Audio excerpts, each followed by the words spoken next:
एक हनुमान जी का शिव जी से प्रश्न। कथा की शुरुआत कैलाश पर्वत से होती है, जहां हनुमान जी भगवान शिव के दर्शन के लिए आते हैं। संसार में सास और बहुओं के बीच कहीं अटूट प्रेम तो कहीं जीवन भर का वैर देखकर उनके मन में जिज्ञासा उठती है।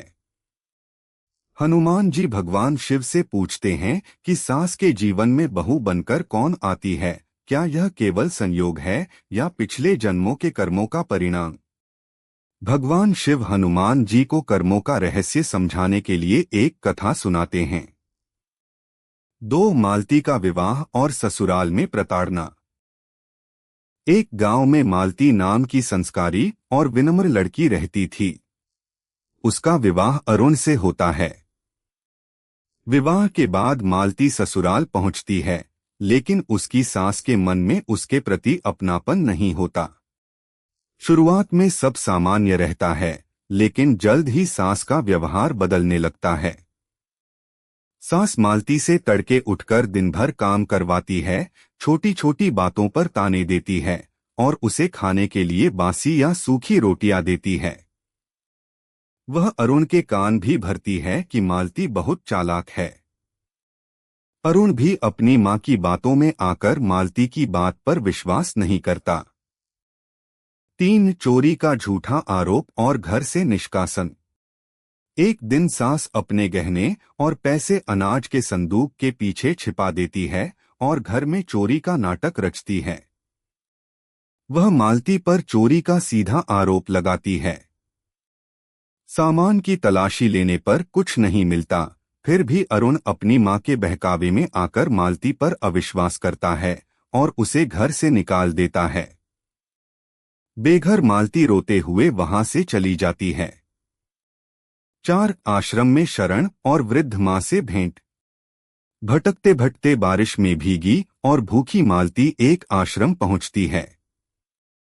वहां के महंत उसे रहने का आश्रय देते हैं। मालती आश्रम में निस्वार्थ भाव से सेवा में लग जाती है। आश्रम में उसकी मुलाकात एक दिव्य और वृद्ध महिला संत मां से होती है। वृद्ध मां मालती से कहती हैं कि जो दर्द वह सह रही है उसकी जड़ बहुत पुरानी है और कर्म अपना हिसाब खुद तय करते हैं। 5 पूर्वजन्म के कर्म का रहस्य। रात में वृद्ध मां एक पात्र में जल भरकर प्रार्थना करती हैं और मालती को उसमें उसके पिछले जन्म का दृश्य दिखाती हैं। पिछले जन्म में मालती स्वयं एक कठोर और निर्दयी सास थी, जिसने अपनी बेकसूर बहू को भूखा रखा, उस पर अत्याचार किए और झूठे इल्जाम लगाकर घर से निकाल दिया था। इस जन्म में पिछले जन्म की वही प्रताड़ित बहू इस जन्म में मालती की सास बनकर आई थी। उसने अपने पुराने घावों के कारण मालती को वही दुख लौटाया जो उसे मिला था। यह जानकर मालती को अपने पूर्वजन्म के कर्मों का बोध होता है और वह मन ही मन अपनी सास को सच्चे हृदय से क्षमा कर देती है। 6 पछतावा और कर्मचक्र का अंत। उधर अरुण के घर में व्यापार में घाटा होने लगता है और सास गंभीर रूप से बीमार पड़ जाती है। सास को सपनों में प्रताड़ित बहू दिखने लगती है और उसे अपने व्यवहार पर गहरा पश्चाताप होता है। सास और अरुण मालती को खोजते हुए आश्रम पहुंचते हैं। सास मालती के चरणों में गिरकर क्षमा मांगती है और अरुण भी अपनी भूल स्वीकार करता है। मालती उन्हें बिना किसी शिकवे के माफ कर देती है और सब खुशी खुशी घर लौट आते हैं। कथा का मुख्य संदेश। हम जो दुख या सुख दूसरों को देते हैं वह कर्म बनकर किसी न किसी रूप में हमारे पास लौटकर अवश्य आता है।